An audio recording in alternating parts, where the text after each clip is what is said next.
Io con lei siamo stati tra i primi ad arrivare ad Amatrice.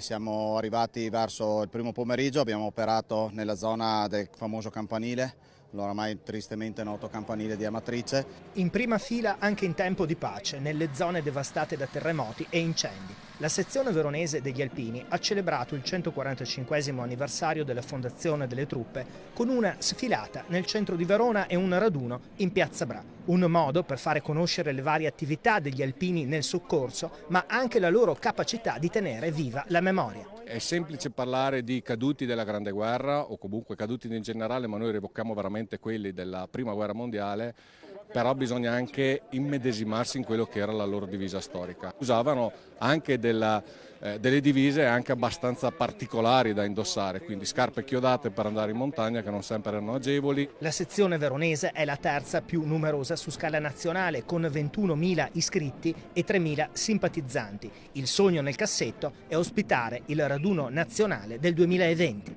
Qui è una meraviglia, l'essenza dell'essere alpini oggi è questa.